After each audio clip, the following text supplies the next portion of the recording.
Ben Carson, the neurosurgeon who is running for the presidential nominee of the Republican Party, is proven once again to be one of the dumbest smart guys on the planet.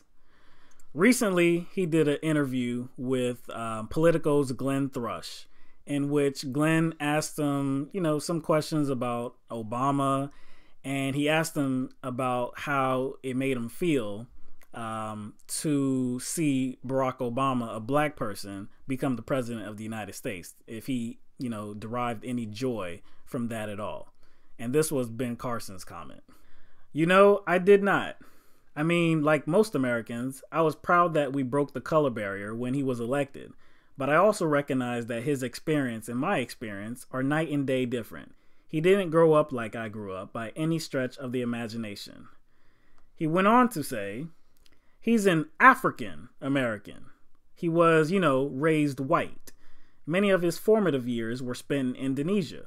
So for him to, claim that, he identifies with the experience of black Americans, I think is a bit of a stretch.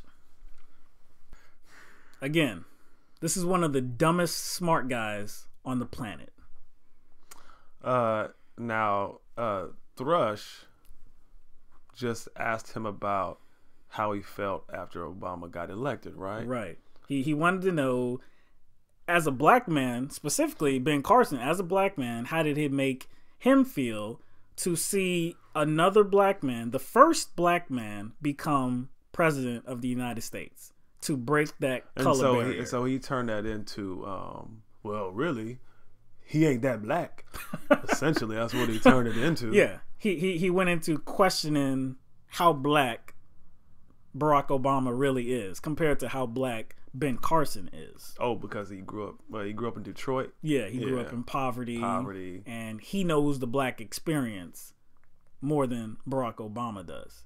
In most of his politics, he talks about America being like this place where everyone can achieve. A melting pot. The melting pot. Where anybody, if they work your strap up way their up. boots, lift up your bootstraps. You can Anybody achieve can the make American dream. It doesn't matter what you do. Yeah. But kind of, to me, he's suggesting that, black people do have a different experience. Mm-hmm. If that weren't the case, it wouldn't. Why even say it? Right. But let's look at this. I think, number one, he uses a big straw man argument, because Barack Obama's politics over the past 9 years hasn't been one of look at me.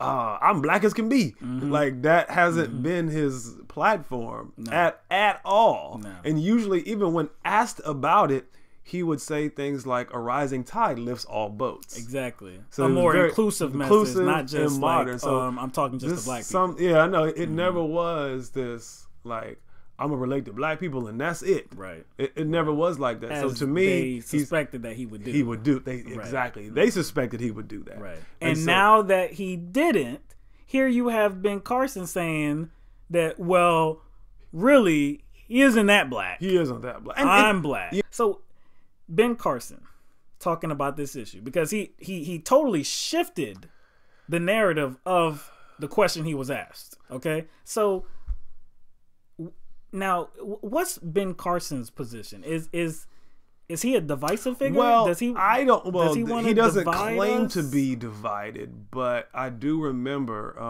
in the first GOP debate, Megyn Kelly asked him a question about race relations, and we're going to show you what he had to say about that.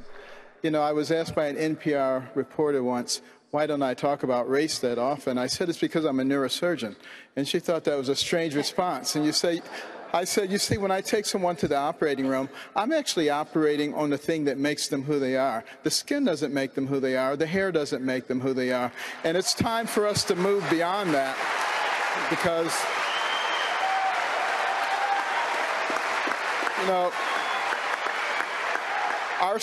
our strength as a nation comes in our unity. We are the United States of America, not the divided states. And those who want to destroy us are trying to divide us, and we shouldn't let them do it.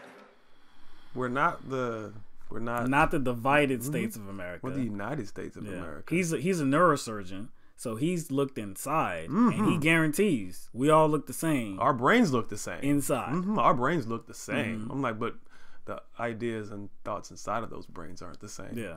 Again, why would he put division between him and Barack Obama? Exactly. Why would because he do that? He's the one that introduced that into the conversation, the interview, right? Because he wasn't asked about to distinguish the differences between how Obama was raised and how Ben Carson was raised. He wasn't asked that at all. He simply was asked, how did it make you feel to see a black person, the first black person elected as the president of the United States? See, that's the thing. So after this, right? So of course this caused some controversy. So, it was later on, a few days later, he was on CNN with CNN's Poppy Harlow and did an interview with her.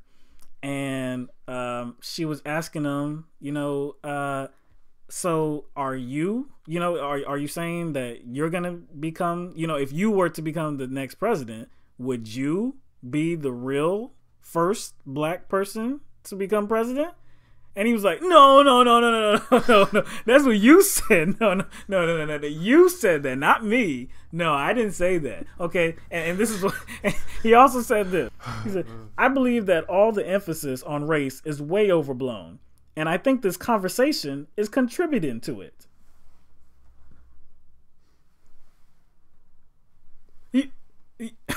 You're the reason this whole conversation is taking place. You're the whole reason. You said Obama was raised white. That's the only reason Poppy Harlow is questioning you about your comments.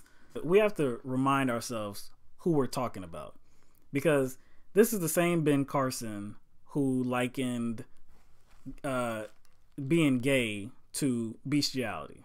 Okay, this is the same Ben Carson that said not gay marriage, but being gay was optional. It was a choice, because when people go into prison and they're heterosexual, they often come out homosexual. So it's obviously a choice. And what else did he say? He said about healthcare. Yeah. This is the guy that also said that the ACA, Obamacare, was the worst thing to happen to America since slavery. So this is the guy. This is the guy that telling people not to be divided. Yes, this is the guy that is saying that, look, we can't allow ourselves to be divided. We can't allow ourselves to be the divided states of America. But, if I want to criticize Obama, I'll talk about how my black experience was way different than his black experience. But no, that doesn't mean that I'll be the real black president. No, you're being silly. See, Carson, what is he polling at now? Like, he's polling at irrelevant. Yo, and that's the thing. So again, he's polling at negative irrelevant. Negative irrelevant. So what he has to do is, of course, since the question surrounded Obama, he has to say, well, wait, you know what? Wait. I'm black. Remember, I'm black. Obama used it, so why can't I? I'm black. Yo, this is actually reminiscent of out of the Trump playbook. Isn't this free press? This is free press. Create a media buzz, stir. Some kind of stir, something. And you know that. What? That makes sense, because in the most recent debates, he's tried to be smart. Yeah, and you see his level of approval has gone down. Exactly. They don't want that. They don't want that. They don't okay? want that. That's not what the Republican Party has done over the years. They go right. Okay, you can't just sit up there and look intellectual and presidential. Trump is leading. By all intents and purposes, he is not what would fit the idea of presidential.